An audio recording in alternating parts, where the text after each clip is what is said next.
Hi hall. So இன்றைக்கி வந்துட்டு ஒரு சுவாரஸ்யமான டாபிக் நம்ம வந்து பார்க்கலாம்னு நினைக்கிறேன். ஸோ என்ன டாபிக் அப்படின்னா, இப்போ வந்துட்டு இப்போ பிரபலமாக பேசப்படக்கூடிய இந்த த்ரீ லாங்குவேஜஸ் ஃபார்முலா, அதாவது டிஎல்எஃப்னு சொல்லுவாங்க. ஸோ டிஎல்எஃப்னா என்ன? ஸோ அது வந்து எப்படி நேஷ்னல் எஜுகேஷன் பாலிசி 2020 வந்து ரிஃப்ளெக்ட் ஆகுறது அப்படிங்கிறத பற்றி நம்ம வந்து ஜஸ்ட் ஒரு ஓவரில் பார்க்கலாம். ஸோ முதல்ல வந்து இந்த டிஎல்எஃப், அதாவது த்ரீ லாங்குவேஜஸ் ஃபார்முலா அப்படின்னு சொல்கிறது என்ன அப்படிங்கிறது நம்ம இப்போ பார்க்கலாம். ஸோ இது எதனால் அப்படின்னா, இந்தியாவில் மொத்தம் அந்த லிங்குவிஸ்டிக் குரூப்ஸ் அவங்களாம் இருக்காங்க இல்லையா? ஸோ அவங்களாம் என்ன பண்ணியிருக்காங்க அப்படின்னா, எங்களுக்கு இந்த மாதிரி சில 121 லாங்குவேஜஸ் இருக்குது. பட் அதை நம்ம வந்து எப்படி நம்ம பண்ணணும், எப்படி இந்த லாங்குவேஜஸோட இஷ்யூஸ்லாம் வந்து நம்ம பேலன்ஸ் பண்ண போகிறோம் அப்படிங்கிறது யூபிஎஸ்சியோடைய பாயிண்ட் ஆஃப் வியூவில் நம்ம வந்து பார்க்க போடுறோம். ஸோ அப்படி இருக்கும்போது இந்த TLF three languages formula under national education பாலிசியில் வந்து எப்படி ரோல் ஆகுறது அப்படிங்கிறத நம்ம வந்து இப்போ ஜஸ்ட் ஒரு கோத்ரோ பண்ணலாங்களா? ஸோ ஃபஸ்ட்டு வந்து இந்த த்ரீ லாங்குவேஜஸ் ஃபார்முலா அப்படிங்கிறது யாருடைய கீழே வருது அப்படின்னா, ஸோ ராதாகிருஷ்ணனுடைய கமிட்டி வந்து பார்த்திங்கன்னா 1948ஆம் ஆண்டு ராதாகிருஷ்ணனுடைய கமிட்டி வந்து போடுறாங்க. ஸோ அந்த கமிட்டியில் வந்து சில ரெக்கமெண்டேஷன்ஸ் கொடுத்தாங்க. பட் அதை தாண்டி மறுபடியும் என்ன ஆகுது அப்படின்னா, ஒரு எஜுகேஷன் கமிஷன் சொல்லி ஒன்று போட்டு கோத்தாரி கமிஷன் அப்படிங்கிற ஒரு கமிஷன் வந்து ஃபார்ம் பண்ணுறாங்க. எப்போ பண்ணுறாங்க அப்படின்னா, கோத்தாரி கமிஷன், இந்த கோத்தாரி கமிஷன் வந்து எப்போ போடுறாங்க அப்படின்னா 1968 வந்து இதோடைய ரிப்போர்ட் வந்து சப்மிட் பண்ணுறாங்க. 1968 வந்து ரிப்போர்ட் சப்மிட் பண்ணுறாங்க. பட் இந்த கமிட்டி வந்து எப்போ ஃபார்ம் பண்ணாங்க அப்படின்னு பார்த்தோம்னா 1964ஆம் ஆண்டு வந்து இதோட கமிட்டி வந்து ஃபார்ம் பண்ணுறாங்க. ஸோ இதோடைய மெயின் ரோல் என்ன அப்படி இருக்குது அப்படின்னு பார்த்தோம்னா, இவங்க சில ரெக்கமெண்டேஷன்ஸ் கொடுக்குறாங்க. இந்தியாவில் வந்துட்டு நம்ம ஏன் வந்துட்டு இந்த த்ரீ லாங்குவேஜஸ் கொண்டு வரக்கூடாது அப்படிங்கிற மாதிரி கொண்டு வராங்க. ஸோ 3 லாங்குவேஜஸ் நம்ம கொண்டு வந்துட்டோம் அப்படின்னாலே, ஸோ ஒரு கிராஸ் பார்டருக்கான ஒரு மெக்கானிசமாக அமையும் இல்லையா? அப்படிங்கிறதுனால கொண்டு வந்தாங்க. ஏன்னா இந்தியாவை பொறுத்தளவுக்கு எப்படி நமக்கு கஸ்டமைஸ் பண்ணியிருக்காங்க அப்படின்னா 3ஆக பிரிச்சுக்கலாம். ஸோ இந்தியாவில் வந்துட்டு 4 பார்ட்டாக நம்ம பிரிக்கணும். ஜாகிரபிக்கலாக வந்து 4 பார்ட்டாக நம்ம பிரிக்கணும். ஈஸ்ட்டு, வெஸ்ட்டு, நார்த்து, சவுத்துன்னு சொல்லி 4 பார்ட்டாக நம்ம வந்து பிரிக்கணும். ஸோ அந்த நார்த்து சவுத் காரிடரை வந்து நம்ம எப்படி வந்து கொண்டு வர போகிறோம் அப்படின்னு பார்த்தோம்னா, இது வந்து இந்தியாவாக இருக்கட்டும். ஜஸ்ட் ஒரு மேப் வரைஞ்சிக்குவோம். ஸோ இது இந்தியா மேப் மாதிரி இல்லை, அனிபா மாதிரி இருக்குது இல்லைங்களா? ஸோ இப்போ வந்துட்டு சரி விடுங்க, அது ஒரு 2வது விஷயம். ஸோ இங்கே வந்துட்டு இங்கே இருக்கிறவங்களையும் நம்ம எப்படி கனெக்ட் பண்ணலாம் அப்படின்னா, சவுத்தில் வந்து இருக்கக்கூடிய லாங்குவேஜஸ் பார்த்தோம்னா சதர்ன் லாங்குவேஜஸ்ன்னு சொல்லி சில லாங்குவேஜஸ் இருக்கும். இப்போ நார்த்தில் வந்து இந்த ஏரியாலாம் பார்த்தீங்கன்னா ஹிந்தி வச்சு நம்ம வந்து ட்ராவல் பண்ணிடலாம். இப்போது இதே வந்துட்டு சரி சார் ஹிந்தி இருக்குது, ஸோ சதர்ன் லாங்குவேஜஸ் இருக்குது, அப்புறம் எதுக்கு சார் நமக்கு இங்கிலீஷ் அப்படின்னா, ஸோ இங்கே இருக்கிற சில பர்சன்ஸ் என்ன பண்ணுறாங்க அப்படின்னா கடலை தாண்டி வேலை செய்கிறாங்க, அப்ராட்லலாம் ஒர்க் பண்ணுறாங்க இல்லையா? ஸோ இந்த அப்ராடில் ஒர்க் பண்ணுறதுனால இங்கிலீஷ் வந்து இட்ஸ் மேண்டட்ரியாக இருக்குது. ஸோ யூனிவர்சல் லாங்குவேஜஸாக இருக்குது. இதனால் என்ன பண்ணுறாங்க அப்படின்னா, நம்ம ஆல்ரெடி நம்ம மாடர்ன் இந்தியாவில் நிறையா படிச்சிருப்போம். மாடர்ன் இந்தியாவில் வந்து என்னென்ன படிச்சிருப்போம், எஜுகேஷன் பாலிசி வந்து எப்படி ரிஃபார்ம் பண்ணாங்க. ஸோ அதில் யாரெல்லாம் முக்கியமாக இருக்கணும் அப்படின்னா இவர் தான், இந்த தாத்தா தான் முக்கியமான ஒருத்தராக இருக்கார். இந்த தாத்தா என்ன பண்ணியிருப்பார் அப்படின்னா 1835 இந்த தாத்தா பார்த்தீங்கன்னா சில எஜுகேஷன் பாலிசி வந்து கொண்டு வந்திருப்பார். ஸோ மெக்காலே மினிட் அப்படின்னு சொல்லுவாங்க. ஸோ இவர் என்ன சொல்லியிருப்பார், அதுக்கு முன்னாடி நிறைய கான்ஃப்ளிக்ட்லாம் போயிட்டுருக்கோம். ஸோ ஒரு பக்கம் வந்து பார்த்திங்கன்னா ஆங்கிலலிஸ்ட்டுன்னு சொல்லி கான்செப்ட்டு, இன்னொரு பக்கம் ஓரியன்டலிஸ்ட்டுன்னு சொல்லி ஒரு கான்செப்ட்டு, இதெல்லாமே ஒரு பக்கம் போயிட்டுருக்கோம். பட் இதிலெல்லாம் டிபேட் பண்ணி ராஜா ராம்மோகன் ராயெலாம் என்ன பண்ணியிருப்பாங்கன்னா, நாங்கள் வந்துட்டு ஆங்கிலலிஸ்ட்டுக்கு வந்து இருப்போம், ஸோ அது மாடர்ன் எஜுகேஷன் வந்து எங்களுக்கு வேணும் அப்படிங்கிறதுனால நாங்கள் அதை வந்து பண்ணலாம் அப்படின்னு சொல்லி மாடர்ன் எஜுகேஷன் சிஸ்டம் வேணும் அப்படிங்கிறத அதை பண்ணியிருப்பாங்க. ஸோ இது அப்படியே ட்ராவல் பண்ணி என்ன ஆகுதுன்னா, காந்தியினுடைய பிளான் எல்லாமே மாறி கடைசியில் கான்ஸ்டியூஷன் அசம்பிளிலுமே ஒரு டிபேட் வருது. அப்போ கான்ஸ்டியூஷன் அசம்பிளியில் என்ன மாதிரியான டிபேட் வருது அப்படின்னா, இதை வந்து நம்ம என்ன பண்ணலாம், எதை அஃபிஷியல் லாங்குவேஜஸாக கொண்டு வரணும், எதை நேஷ்னல் லாங்குவேஜஸாக கொண்டு வரணும் அப்படிங்கிறதுக்காக சில டிபேட் போகும். அப்போது கான்ஸ்டியூஷன் அசம்பிளியில் அந்த டிபேட் போனதுனால சரி ஓகே நம்ம வந்துட்டு அஃபிஷியல் லாங்குவேஜஸ்ன்னு சொல்லி நமக்கு இருக்குது சரிங்களா, அஃபிஷியல் லாங்குவேஜஸ்ன்னு சொல்லியிருக்கு. அப்போ அஃபிஷியல் லாங்குவேஜஸ் நம்ம என்ன பண்ணலாம்னா ஹிந்தி வச்சுக்கலாம் அப்படின்ட்டு இருப்பாங்க. ஏங்க ஹிந்தி வச்சுக்கலாம் அப்படின்னா 44% ஆஃப் பீப்புள்ஸ் என்ன பண்ணுவாங்கன்னா ஹிந்தி வந்து பேசக்கூடிய பீப்புள்ஸாக இருக்காங்க அப்படிங்கிறது. இதனால தான் சவுத்தில் என்ன பண்ணியிருப்பார் அப்படின்னா, அறிஞர் அண்ணா வந்து ஒரு கிரிட்டிசம் பண்ணியிருப்பார். காக்கா தாங்க இந்தியாவில் நாட்டில் வந்து அதிகமாக இருக்குது, அப்புறம் எதுக்காகங்க நீங்கள் மயிலை வந்து சூஸ் பண்ணீங்க காக்காவே சூஸ் பண்ணியிருக்கலாமே அப்படிங்கிற மாதிரி கிரிட்டிசம்லாம் போயிருக்கும். பட் அது நமக்கு தேவையில்லை. ஸோ ஜஸ்ட் அவங்களுக்காக சொன்னேன். ஸோ அப்படி இருக்கும்போது அஃபிஷியல் லாங்குவேஜஸ் அப்படின்றதுனால இந்தியை வந்து அவங்க வந்து கண்மூடித்தனமாக சூஸ் பண்ணிட்டு போயிட்டாங்க. ஸோ அப்போ நேஷ்னல் லாங்குவேஜஸ் அப்படின்னு கேட்டோம்னா நேஷ்னல் லாங்குவேஜஸ் இல்லை. நமக்கு நேஷ்னல் லாங்குவேஜஸ்ங்கிறது ஒன்றுமே கிடையாது. அப்போ இந்த 3 லாங்குவேஜஸ் ஃபார்முலா அப்படின்னு கொண்டு வந்துட்டோம் அப்படின்னா நம்ம வந்து 2 பேருமே ஒரே பாத்தில் போயிடலாம் அப்படிங்கிறதுக்காக அந்த லாங்குவேஜ் சிஸ்டம் வந்து கொண்டு வந்திருக்காங்க. ஸோ அப்படி இருக்கும்போது இதோட டிஃப்ரென்ஸ் நம்ம முதல்ல புரிஞ்சு வச்சுக்கணும். எது நேஷ்னல் லாங்குவேஜஸ், எது அஃபிஷியல் லாங்குவேஜஸ்ன்னு தெரிஞ்சுக்கணும். அப்போது இந்தியாவை பொறுத்தளவுக்கு என்னென்னா ஹிந்தியும் அடுத்து வந்து இங்கிலீஷுமே பார்த்தீங்கன்னா அஃபிஷியல் லாங்குவேஜஸாக இருக்குது. ஸோ ஹிந்தி அண்டு வந்து பார்த்திங்கன்னா இங்கிலீஷ், இந்த ரெண்டுமே பார்த்திங்கன்னா அஃபிஷியல் லாங்குவேஜஸாக இருக்குது. ஸோ அதுக்கப்புறம் இந்தியா வந்து பார்த்திங்கன்னா நேஷ்னல் லாங்குவேஜஸ் ஏதாவது இருக்கா அப்படின்னு கேட்டால் நேஷ்னல் லாங்குவேஜஸ் எதுவுமே கிடையாது. ஸோ அது ஐடியா. அப்போது இதில் வந்து எதுக்காக வந்து இந்த அஃபிஷியல் லாங்குவேஜஸ் தேவைப்படுது அப்படின்னா கவர்மெண்ட்டோடைய கம்யூனிகேஷனுக்கும் அப்புறம் வந்து அட்மினிஸ்ட்ரேஷன் பண்ணுறதுக்குமே இந்த national languages or official languages தேவைப்படும். ஆனால் இந்தியாவில் வந்து அந்த மாதிரி எதுவுமே இல்லைங்களா. ஸோ அதனால் does not have A designated national languages இங்கே கிடையாது. ஸோ அதே மாதிரி ஹிந்தி இஸ்டைய சென்ட்ரல் கவர்மெண்ட் என்ன பண்ணுறாங்க அப்படின்னா அவங்க ஏதாவது வந்து நம்மக்கிட்ட பேசணும் அப்படின்னா எதில் பேசணும், ஹிந்தி ஸ்பீக்கிங் ஸ்டேட்டுக்கிட்ட வந்து ஆர்டிகல் 343 பேசி அவங்க வந்து பண்ணுறாங்க. ஸோ அஃபிஷியல் நேஷ்னல் லாங்குவேஜஸில் பார்த்தீங்கன்னா இது வந்து ரொம்ப டிப்பிக்கலாக இருக்குது. ஸோ நேஷ்னல் லாங்குவேஜஸில் எதெல்லாம் ஃபேக்டர்ஸாக இருக்கணும், சோஷியலாக இருக்கட்டும், கல்ச்சரலாக இருக்கட்டும், அண்ட் வந்து பொலிட்டிக்கல் பர்பஸ்க்காக இதை வந்து மெயின்டைன் பண்ணுவாங்க. அப்போ மெயின்டைன் பண்ணி இது வந்து ஒரு சிங்கிள் லாங்குவேஜஸாக இருந்தால் தான் வந்து ஸ்டேட்டஸ் ஆஃப் எப்படி இருக்கும் அப்படின்னா. ஆனால் இந்தியாவில் வந்து அந்த மாதிரி ஸ்டேட்டஸே கிடையாது. அப்போ எப்படி ஒர்க் ஆகாது. ஸோ அஃபிஷியல் லாங்குவேஜஸை பொறுத்தளவுக்கு என்னென்னா ஹிந்தி பேசக்கூடிய ஸ்டேட்டாக இருக்கட்டும், இல்லை ஹிந்தி பேசாத நான் ஹிந்தி ஸ்பீக்கிங் ஸ்டேட்ஸ் இருக்குங்களா. ஸோ அவங்கள வந்து நம்ம என்ன பண்ணணும் அப்படின்னா அவங்களுக்காக நம்ம வந்து இங்கிலீஷில் கொடுக்குறோம். So that is the official language. English வந்து அங்கே தேவைப்படுது. அப்போ கான்ஸ்டியூஷன்லேயே பார்த்தீங்கன்னா எந்த விதமான நேஷ்னல் லாங்குவேஜஸ் கொண்டு வரணும் அப்படிங்கிறத பற்றி கான்ஸ்டியூஷனில் வந்து கிளியராக கொடுக்கல. அப்போ அஃபிஷியல் லாங்குவேஜஸ் எதெல்லாம் 22 லாங்குவேஜஸ் 8th ஸ்கெட்யூலில் இருக்கக்கூடிய அந்த 22 மொழிகளுமே பார்த்தீங்கன்னா அஃபிஷியல் லாங்குவேஜஸாக இருக்குது. அதுக்காக ஒரு ஆக்டே போட்டு நம்ம வந்து அஃபிஷியல் லாங்குவேஜஸ்ன்னு கொண்டு வந்துருக்கோம். சரி, ஓகே. இதை பற்றி நம்ம வந்து ஒரு கிளியராக நம்ம தெரிஞ்சுக்கணும். என்ன தெரிஞ்சுக்கணும் அப்படின்னா எதெல்லாம் ஏன் நேஷ்னல் லாங்குவேஜஸ் தேவை, இது எப்படி பேலன்ஸ்டாக இருக்கா பயாஸ்டாக இருக்கா அப்படிங்கிறத நம்ம வந்து எக்ஸாம் பாயிண்ட் ஆஃப் வியூவில் பார்த்துக்கணும். அப்போ இது பேலன்ஸ்டாக இருக்கா பயாஸ்டாக இருக்கான்றது எப்படி தெரிஞ்சுக்க முடியும் அப்படின்னா சில எடுத்துக்காட்டுகள் மூலமாக தெரிஞ்சுக்கலாம். இப்போது நேஷ்னல் எஜுகேஷன் பாலிசியில் சில ரெக்கமெண்டேஷன்ஸ் கொடுத்துருப்பாங்க இல்லைங்களா. ஸோ இப்போ வந்துட்டு சவுத்தில் இருக்கிற நமக்கு வந்து மதர் டங்க்கு தமிழ் எடுத்துக்கிறோம். ஸோ தமிழ்நாட்டில் வந்து நம்ம தமிழ் எடுத்துக்கிறோம். ஸோ செகண்ட் லாங்குவேஜஸை நம்ம என்ன பண்ணிக்கிறோம், இங்கிலீஷை சூஸ் பண்ணிக்கிறோம். இப்போ தேர்ட் லாங்குவேஜஸை நம்ம என்ன பண்ணிக்கிறோம்னா ஹிந்தியை சூஸ் பண்ணுறோம். அப்படின்னா இது வந்து ஒரு பேலன்ஸ்டான மெத்தட் இல்லைங்களா. ஸோ இப்போ நான் வந்துட்டு சவுத்துலேயும் நான் வேலை செய்ய முடியும், இல்லை வந்து கிராஸ் பார்டர் இந்தியாவை தாண்டி நாளைக்கு வந்து நான் அப்ராட்லேயும் வேலை செய்ய முடியும். இல்லை நான் வந்துட்டு சென்ட்ரல் பிளேஸில் நான் ஒர்க் பண்ணணும் அப்படின்னா ஹிந்தி எனக்கு தெரியும், அதனால் நான் சென்ட்ரல் பிளேஸ்லையும் நான் ஒர்க் பண்ண முடியும். இது ஒரு பேலன்ஸ்டான விஷயம். பட் இந்த கேஸ் வந்து எங்கள் மேலே வந்து நார்த்தில் வந்து செட் ஆகாது. அப்போ நார்த் இந்தியன்ஸ் என்ன பண்ணுறாங்க அப்படின்னா நார்த்தில் இருக்கிறவங்க ஃபஸ்ட்டு லாங்குவேஜஸாக மதர் டங் லாங்குவேஜஸாக ஹிந்தியை சூஸ் பண்ணிக்கிறாங்க. செகண்ட் லாங்குவேஜஸ் வந்து ஆப்ஷனல். ஸோ அதுலேயுமே ஹிந்தியை சூஸ் பண்ணிக்கிறாங்க. தேர்ட் லாங்குவேஜஸாக என்ன பண்ணிக்கிறாங்க அப்படின்னா அதில் வந்து சான்ஸ்கிரிட் சூஸ் பண்ணிக்கிறாங்க. இப்போ அவங்க என்ன பண்ணியிருக்கணும், நார்த்தில் இருக்கிறவங்க ஏதாவது ஒரு சவுத்தில் இருக்கக்கூடிய லாங்குவேஜஸ் தான் சூஸ் பண்ணியிருக்கணும். பட் அவங்க என்ன பண்ணுறாங்கன்னா அவங்களுடைய கம்ஃபர்டபுளுக்கு ஏற்ற மாதிரி அவங்க வந்து சான்ஸ்கிரிட்டை சூஸ் பண்ணிக்கிறாங்க. அப்போ சான்ஸ்கிரிட்டை வந்து சூஸ் பண்ணுறதுனால இது ஒரு பயாஸ்டாக இருக்குது அப்படின்னு சொல்லி இது வந்துட்டு நாங்கள் ஏற்றுக்க மாட்டோம் அப்படின்னு சொல்லி தமிழ்நாடு மட்டும் இல்லாமல் கேரளா, கர்நாடகா, வெஸ்ட் பெங்கால்லாம் பார்த்தீங்கன்னா அதுக்கு வந்து அப்போஸ் தெரிவிக்கிறாங்க. ஸோ இதுதான் வந்து அதோடைய கேஸ். இப்போது இது நம்ம எக்ஸாமில் எப்படி போடலாம், ஒரு சின்ன ஒரு டயக்ராம் போடலாங்களா. இப்போ வந்துட்டு இது வந்துட்டு இப்படி போடலாம்.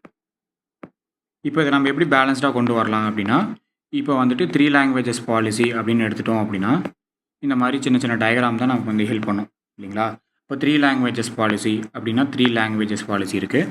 இப்போது இந்த இடத்துல நான் என்ன பண்ணுறேன் அப்படின்னா சவுத்தில் இருக்கிற நான் தமிழ் எனக்கு தெரியும், ப்ளஸ் வந்து இங்கிலீஷ் எனக்கு தெரியும், ப்ளஸ் வந்து ஹிந்தி எனக்கு தெரியும். இப்போ 3 லாங்குவேஜ் எனக்கு தெரிஞ்சதுன்னா இது பேலன்ஸ்டு. ஸோ அதே மாதிரி நார்த்தில் இருக்கவங்க என்ன பண்ணணும்னா சவுத்தில் இருக்கக்கூடிய ஏதோ ஒரு லாங்குவேஜ் அவங்க தெரிஞ்சுக்கணும். ஸோ அவங்களுடைய மதர் டங் ஹிந்தியாக இருக்கட்டும். ஸோ செகண்ட் லாங்குவேஜஸ் வந்து ஸோ அதே மாதிரி இங்கிலீஷ் சூஸ் பண்ணணும். இப்படி இருந்தால் மட்டும்தான் இது பேலன்ஸ்டாக இருக்கும். இந்த ஈக்குவேஷன் வந்து கரெக்டாக இருக்கும். இப்படி இல்லாமல் போகிறதுனால தான் பயாஸ்டாக மாறுது. புரியுதுங்களா. ஸோ அதுக்கடுத்து இதில் வந்து நம்ம இதோடைய அட்வான்டேஜ் என்ன டிஸ்அட்வான்டேஜ் என்ன அப்படிங்கிறத நம்ம வந்து தெரிஞ்சுக்கணும். இப்போ இதோட அட்வான்டேஜ் இப்போ நம்ம வந்து கற்றுக்கிறதுனால என்ன விதமான அட்வான்டேஜ்லாம் இருக்குது அப்படின்னா, ஸோ முதல்ல வந்து இதோட ஃபியூச்சர்ஸ் பார்க்கலாம். ஸோ இதோட ஃபியூச்சர்ஸ் அப்படின்னு பார்த்தோம்னா, இதுக்கு என்ன மாதிரியான ஃபியூச்சர்ஸ்லாம் இருக்கலாம் அப்படின்னு நீங்கள் நினைக்கிறீங்க அப்படின்னு நான் உங்ககிட்ட ஒரு கொஸ்டின் கேட்பேன். நான் உங்களுக்கு தெரியாது, நானே சொல்லிடுறேன். ஸோ இதில் என்ன அப்படின்னா, இதில் வந்து எம்பசைஸ் ஆஃப் மதர் டங்கை வந்து நம்ம ப்ரொமோட் பண்ணலாங்க. ரீஜனல் லாங்குவேஜஸ் இருக்கிறதுனால அது ஃபவுண்டேஷனல் ஸ்டேஜாக இருக்கும். ஸோ அதனால் வந்து காக்னிட்டிவ் டெவலப்மெண்ட் அண்டு காம்ப்ரன்சேஷனாக கிடைக்கும் அப்படிங்கிறது. அது மட்டும் இல்லாமல் மல்டிலிங்குவலிசம் வந்து பார்த்திங்கன்னா ப்ரொமோட் பண்ணும். ஸோ தேர்ட் வந்து பார்த்திங்கன்னா நேஷ்னலுடைய இன்டகிரேஷனை வந்து உருவாக்கும். ஸோ இதெல்லாம் தான் நம்ம ஐடென்டிஃபிகேஷன்ஸ். இது எப்படிங்க வந்துட்டு மல்டிலிங்குவேசம் இருக்குன்னா, இப்போ நார்த்தில் நான் வேலை செய்யலாம், சவுத்தில் வேலை செய்யலாம், கிராஸ் பார்டரை வந்து தாண்டி நான் ஒர்க் பண்ணலாம். இப்படி இருக்கும்போது ஒரு மல்டி கல்ச்சர்லாம் வந்து மாறுது இல்லைங்களா? ஸோ நேஷ்னலோடைய இன்டகிரேஷனாக எனக்கு எல்லா லாங்குவேஜஸ் தெரியும், அவங்களுடைய வேல்யூஸ் என்னங்கிறது எனக்கு தெரியும், அவங்களுடைய கல்ச்சரை நான் வந்து மதிப்பேன், அவங்களுடைய வேல்யூஸ் என்னன்னு எனக்கு தெரியும். ஸோ இது எல்லாத்தையும் நான் வந்து ரெஸ்பெக்ட் கொடுப்பேன் அப்படிங்கிறது தான் மல்டிலிங்குவலிசம் அண்ட் நேஷ்னலோடைய இன்டகிரேஷன்ஸ். இப்போது இது வந்து நம்ம கான்ஸ்டியூஷனில் எங்கே கொடுத்துருக்காங்க அப்படின்னா ஆர்டிகல் 29. ஸோ ஆர்டிகல் 29 என்ன எதை பற்றி பேசுது அப்படின்னா, safeguard of the cultural and education rights of linguistic minorities அவங்கள பற்றி பேசுது. ஸோ அதே மாதிரி ஆர்டிகல் வந்து 343 வந்து எதை சொல்லுது, நமக்கு வந்து ஹிந்தி வந்து தேவநாகரி ஸ்கிரிப்ட் இருக்குங்களா? ஸோ அதனால் வந்து இது வந்து ஹிந்தியும் அண்ட் வந்து பார்த்தீங்கன்னா இங்கிலீஷுமே வந்து அஃபிஷியல் லாங்குவேஜஸாக கொண்டு வந்துடலாம் அப்படிங்கிறத பற்றி பேசுது. 346 வந்து பார்த்தீங்கன்னா அஃபிஷியல் லாங்குவேஜஸ் வந்து ஸ்டேட்டுக்கும் யூனியனுக்கும் இருக்கணும் அப்படிங்கிறத வந்து பேசுவோம். ஸோ 346 நமக்கு தெரிஞ்சிருக்கணும், 29 தெரிஞ்சிருக்கணும், 343 தெரிஞ்சிருக்கணும், 346 தெரிஞ்சிருக்கணும். அதே மாதிரி 350A 350B அப்புறம் வந்து 351. ஸோ 351 இதெல்லாம் நமக்கு தெரிஞ்சிருக்கணும். 351 என்ன சொல்லுது, டிபிஎஸ்பியில் வந்து நமக்கு வந்து எக்ஸ்ட்ரா டிபிஎஸ்பின்னு சொல்லுவாங்க. ஸோ இதில் வந்து டெவலப்மெண்ட் ஆஃப் இந்தியா வந்து யூனியன் கவர்மெண்ட் வந்து பண்ணணும் அப்படிங்கிறதான். ஸோ அதே மாதிரி 8th ஸ்கெட்யூலில் பார்த்தீங்கன்னா 8வது அட்டவணையில் வந்து 22 அஃபிஷியல் லாங்குவேஜை பற்றியுமே அவங்க வந்து பேசணும் அப்படிங்கிற கான்ஸ்டியூஷனுடைய ப்ரொவிஷன்ஸ் இருக்குது. இப்போ நாளைக்கு வந்து நமக்கு கொஷின்ஸ் நம்ம எழுதுகிறோம் அப்படின்னா ஒரு GS2 ஆன்சர் எப்படி எழுதலாம் அப்படின்னா, அதில் பெரும்பாலும் இந்த மாதிரி ஆர்டிகல்ஸ், கேஸ், அப்புறம் சில கமிட்டியோட ரெக்கமெண்டேஷன்ஸ் இதெல்லாம் இருந்தால் தான் அது வந்து ஒரு GS2 ஆன்சராக இருக்கணும். இப்போ சாம்பார் அப்படின்னா சாம்பாருக்கு வந்து நம்ம என்ன போடுவோம், உள்ளே இருக்கக்கூடிய கண்டென்ட் பருப்பு இருக்கணும். ஸோ அதே மாதிரி வெஜிடபிள்ஸ் இருக்கணும். ஸோ அதுக்கப்புறம் நான் என்ன பண்ணலாம், வாட்டர் வந்து இருக்கணும், அப்புறம் வந்துட்டு டர்மரிக் பவுட்ரு, இது எல்லாமே நம்ம யூஸ் பண்ணால் தான் அது வந்து பேர் என்ன சொல்லுவாங்க, சாம்பார்னு சொல்லுவாங்க. அப்போ GS2 ஆன்சர் அப்படின்னு எடுத்துட்டோம்னாலே ஆர்டிகல்ஸ் இருக்கணும், லாஸ் இருக்கணும், கேஸ் இருக்கணும், ஸோ கமிட்டியோட ரெக்கமெண்டேஷன்ஸ் இருக்கும். அதுக்காக தான் அந்த ஆர்டிகல்ஸ் எல்லாம். ஸோ இதெல்லாம் இருந்தால் தான் ஒரு முழுமையான GS2 ஆன்சராக நம்மளது வந்து இருக்கும் அப்படிங்கிறது தான் ஒரு ஐடியா. ஸோ இப்போ அதோடைய அட்வான்டேஜ் அப்படின்னா இது வந்து என்ன பண்ணணும், ப்ரொமோட் வந்து மல்டிலிங்குவலிசம் வந்து ப்ரொமோட் பண்ணும் அப்படிங்கிறது நமக்கு தெரியும். தெரியுமா? தெரியும். ஓகே, இது வந்து மல்டிலிங்குவலிசம் வந்து அட்வொகேட் பண்ணுது அப்படிங்கிறது நமக்கு தெரியும். ஸோ ரெண்டாவது என்ன அப்படின்னா, இயர்லியாக வந்து லாங்குவேஜஸ் வந்து அக்விசேஷன் பண்ணிக்கலாம். ஸோ மல்டிலிங்குவலிசம் தெரியும். ஸோ அப்புறம் வந்து இயர்லி லாங்குவேஜோட அக்விசேஷன்ஸ் கிடைக்கும். அதனால் வந்து டைவர்ஜென்ட் திங்கிங் கிடைக்கும், கல்ச்சருடைய அடாப்டபிலிட்டி கிடைக்கும். ஸோ அது மட்டும் இல்லாமல் நேஷ்னலுடைய இன்டகிரேஷனை வந்து ஸ்ட்ரென்தன் பண்ணலாம். அப்புறம் எம்ப்ளாய்மெண்ட்டோடைய ஆப்பர்ச்சுனிட்டிஸ் வந்து கிடைக்கும். ஸோ அதுக்கப்புறம் என்னென்னா ஜாபோடைய மொபிலிட்டி வந்து இந்த இடத்துல கிடைக்கும். சரிங்களா? ஜாபோட மொபிலிட்டி கிடைக்கும். ஸோ அதே மாதிரி ஒரு லாங்குவேஜஸ் வந்து அந்த ஒரு ஃப்ளெக்சிபிள் தான் இல்லைங்களா? அந்த ஃப்ளெக்சிபிலிட்டியான லாங்குவேஜஸை நம்ம கற்றுக்கிறதுக்கான சான்சஸ் நிறையா இருக்குது. ஸோ இதெல்லாம் தான் இதோடைய அட்வான்டேஜஸாக நம்ம பார்க்குறோம். அப்புறம் இதோடைய சேலஞ்சஸ்னு பார்த்தோம்னா, முதல்ல வந்து என்ன சொல்லுவோம், நேஷ்னல் இன்டகிரேஷன் ஒரு சேலஞ்சஸாக இருந்தாலும் கூட சில பொலிட்டிக்கலுடைய ரெசிஸ்டன்ஸ் இருக்கும். இப்போ பொலிட்டிக்கலுடைய ரெசிஸ்டன்ஸ்னு பார்த்தோம்னா தமிழ்நாடு, வெஸ்ட் பெங்கால், கேரளா, கர்நாடகா இவங்க எல்லாத்துக்குமே வந்து அப்போஸ் பண்ணிருப்பாங்க இல்லையா? ஸோ அதே மாதிரி ஷார்ட்டேஜ் ஆஃப் குவாலிஃபைட் டீச்சர்ஸ் வந்து ஷார்ட்டேஜ் ஆகுங்க. இப்போ நிறைய பேர் என்ன பண்ணுவாங்கன்னா, படிச்சுட்டு ரீஜனல் அண்ட் சவுத் இந்தியனில் வந்து லாங்குவேஜஸை கற்றுக்குறாங்க. அதனால் வந்துட்டு அவங்களுக்கு வந்து ப்ராப்பர் ட்ரெயின் இல்லாதனால அவங்களால வந்து கரெக்டாக அவங்களால சர்வே பண்ண முடியாது. So shortage of qualified teachers வந்து ஷார்ட்டேஜ் ஆகுவாங்க. ஸோ ஜாகிரபிக்கலுடைய டிஸ்பாரிட்டிஸ் வந்து உருவாகும். அப்புறம் இன்க்ரீஸ் வந்து அகாடமிக் பேர்டன் வந்து அதிகமாகும். ஸோ ரிசோர்ஸோடைய கன்ஸ்ட்ரெயின்சஸ் வந்து உருவாகும். இதை வந்து இம்ப்ளிமெண்ட் பண்ணுறது வந்து it's very high cost implementations நடக்கும். ஸோ அதுக்கப்புறம் ப்ரைவேட் ஸ்கூலுக்கும் கவர்மெண்ட் ஸ்கூலுக்கும் இருக்கக்கூடிய டிஸ்பாரிட்டி வந்து உருவாகும். இது எல்லாமே வந்து ஒரு மேஜர் சேலஞ்சஸாக நம்ம பார்க்குறோம். சரிங்க சார், இது எப்படி தான் நம்ம வந்து இம்ப்ளிமெண்ட் கரெக்டாக பண்ணுறது அப்படின்னு கேட்டோம்னா, ஸோ இதை நம்ம இம்ப்ளிமெண்ட் பண்ணுறதுங்கிறது எப்படி கரெக்டாக எஃபெக்டிவாக இம்ப்ளிமெண்ட் பண்ணலாம் அப்படிங்கிறத நம்ம பார்க்கலாம்.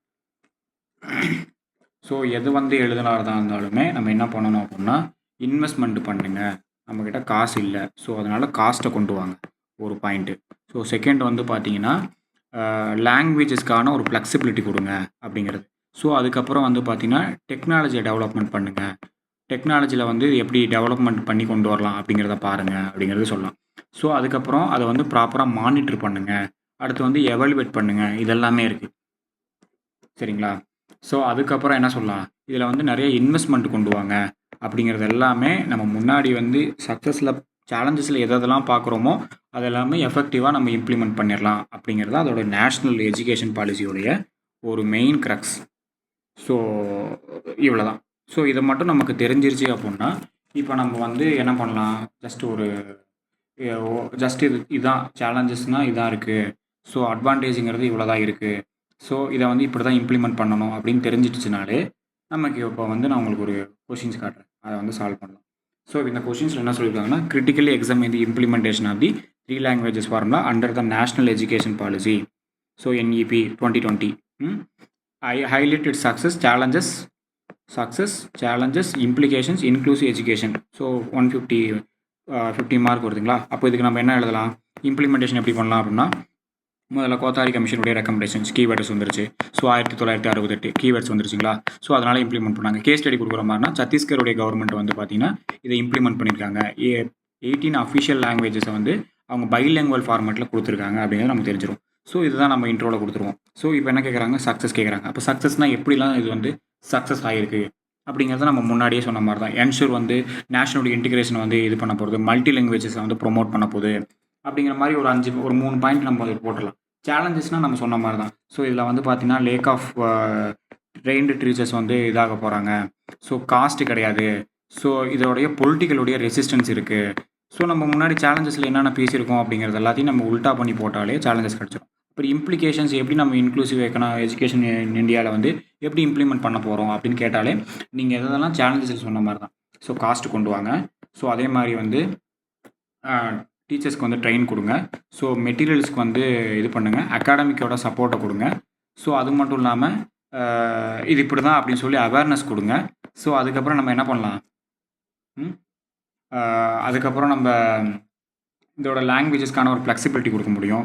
டெக்னாலஜிக்கலோடைய ஒரு இன்டர்வென்ஷன்ஸ் கொண்டு வாங்க, ஸோ அதை வந்து டெவலப் பண்ணுங்கள் அப்படிங்கிறதெல்லாம் நம்ம போட்டாலே ஆல்மோஸ்ட் இதில் வந்து ஒரு 5 பாயிண்ட்டு, சேலஞ்சஸில் ஒரு 5 பாயிண்ட்டு, ஸோ அதுக்கப்புறம் வந்துட்டு சக்ஸஸில் ஒரு 5 பாயிண்ட்டு, டோட்டலாக நமக்கு வந்து 15 பாயிண்ட் வந்து கிடச்சிரும். ப்ளஸ் வந்து ஒரு இன்ட்ரோ நம்ம கொடுத்துட முடியும், கன்க்ளூஷனும் ப்ராப்பரான ஒரு கன்க்ளூஷன்ஸ் கொடுத்துட முடியும். கொடுத்துட்டாலே நம்மளுடைய ஆன்சர்ஸ் பார்த்தீங்கன்னா நல்ல விதமாக கொண்டு போயிட்டு சீக்கிரமாக பாயிண்ட்டு ஜென்ரேட் பண்ணிடலாம். சீக்கிரமாக அந்த ஆன்சர்ஸை முடிச்சுட்டு அடுத்த கொஷின்ஸுக்கு நம்ம டக்குன்னு ஜம்ப் பண்ணிடலாம். So this is the our planner, ஓகேவா? ஸோ இப்போ அதோடைய இது பார்க்கலாம் நம்ம. ஸோ இப்போ அதோடைய ஒரு MCQ எப்படி ப்ரிலிம்ஸில் கேட்கலாம் அப்படின்னா, ஃபர்ஸ்ட் கொஸ்டின்ஸ் என்ன கேட்டிருக்காங்க, with reference to the 3 languages formula in India, consider the following statement. The 3 languages formula was introduced the National Education Policy 1968 based on the recommendation of Kothari Commissions. Yes, Kothari Commission recommendation தான் வந்து first statement correct. So அதே மாதிரி the formula mandate to the study the mother tongue or regional languages, Hindi as the official languages and the modern Indian or European languages. Yes, first என்ன சொல்கிறாங்க, mother tongue கற்றுக்கோ, regional languages கற்றுக்கோ, so அதுக்கப்புறம் ஒரு இதை மட்டும் நீ கற்றுக்கோ அப்படிங்கிறதான இது சொல்லுது இந்த ஃபார்முலா. எஸ், இது செகண்ட் ஸ்டேட்மெண்ட் கரெக்ட். இப்போ வந்து article 351 constitution direct the state to provide instruction the mother tongue at the primary stage வந்து லிங்குவிஸ்டிக் மைனாரிட்டிஸை வந்து கேட்டிருக்காங்க. ஸோ இது வந்து நம்ம ஆர்டிகல் முன்னாடியே சொன்ன மாதிரி ஆர்டிகல் பேஸ்டான கொஸ்டின்ஸ் வந்துருக்கு. அப்போ 351 என்ன பண்ணும் அப்படின்னா, இதுக்கு வந்து கான்ஸ்டியூஷன் வந்து டைரக்ட் கொடுக்காதுங்க, யூனியன் கவர்மெண்ட் தான் வந்து டைரக்ட் கொடுக்கணும். யூனியன் கவர்மெண்ட்டு தான் ப்ரொமோட் ஃபார் இந்தியை வந்து ப்ரொமோட் பண்ணணும் அப்படிங்கிறது நம்ம எக்ஸ்ட்ரா கான்ஸ்டியூஷனுடைய எக்ஸ்ட்ரா டிபிஎஸ்பியில் வந்து நம்ம பார்த்துருப்போம். அந்த எக்ஸ்ட்ரா டிபிஎஸ்பி தான் இதை வந்து பேசுது, 351 பற்றி பேசுது. அப்போது இதை யார் பேசுகிறா, இந்த டைரக்ட் பண்ணணும் அப்படிங்கிறத யார் பேசுகிறா அப்படின்னு பார்த்தோம்னா ஆர்டிகல் 350A. ஸோ இப்போ இந்த இடத்துல வந்து 350A கேட்டிருந்தாங்க அப்படின்னா இது கரெக்டு. ஆனால் இங்கே வந்து 351 தான் கேட்டிருக்காங்க. அப்போ யூனியன் கவர்மெண்ட் என்ன பண்ணணும், இந்தியை ப்ரொமோட் பண்ணுன்னு தான் சொல்கிறான். அப்படி இருக்கும் போது இதில் எந்த ஸ்டேட்மெண்ட் கரெக்டுனா 1 and 2 only. So that's all. So இதை மட்டும் நம்ம ப்ராப்பராக பண்ணாலே நமக்கான ஒரு MCQ இப்படி கேட்கலாம், ஸோ மெயின்ஸில் இப்படி தான் கொஷின்ஸ் வரும் அப்படிங்கிறத நமக்கு தெரிஞ்சிடும். இதனால் வந்துட்டு நம்ம ஒரு விஷயத்தை படிக்கும் போது இந்த ஆங்கிளில் தான் படிக்கிறோம். ஏன்னா நம்ம வந்து end of the day end வரைக்கும் இது வந்து ஒரு எக்ஸாம் ப்ராசஸ் படிக்கிறதுனால ஒரு விஷயத்தை அணுகிறோம் அப்படின்னா ப்ரிலிம்ஸில் எப்படி கேட்கலாம், மெயின்ஸில் எப்படி கேட்பாங்க, இன்டர்வியூவில் இந்த மாதிரி கொஷின்ஸ் எப்படி வரலாம், இந்த ஆஸ்பெக்டில் தான் படிக்கணும். இதை தாண்டி நான் வந்து ரிசர்ச் ஒர்க் பண்ண போகிறேன், ஃபீல்டு ஒர்க் நிறையா பண்ண போகிறேன், நிறையா தெரிஞ்சுக்க போகிறேன் அப்படின்னு நம்ம தெரிஞ்சுக்கிறதுக்கு இது நேரம் கிடையாது. இந்த ஃபீல்டு அதுக்கான நேரம் கிடையாது. அதுக்கு நீங்கள் வந்துட்டு நிறையா இனிஷியேட்டிவ்ஸ் இருக்கு இல்லைங்களா, கவர்னன்ஸ் பாலிசி இந்த மாதிரி நிறையா இதில் போய் பார்த்தீங்கன்னா அங்கே போய் டிபேட் பண்ணலாம். பட் நம்ம எக்ஸாமுக்கு படிக்கிறதுனால நமக்கு இப்படி தான் ஒவ்வொரு விஷயத்தையுமே வந்து படிக்கணும் அப்படிங்கிறது தான் ஐடியா. ஓகேங்க, இந்த வீடியோ உங்களுக்கு யூஸ்ஃபுல்லாக இருக்கும்னு நினைக்கிறேன். தேங்க்யூங்க.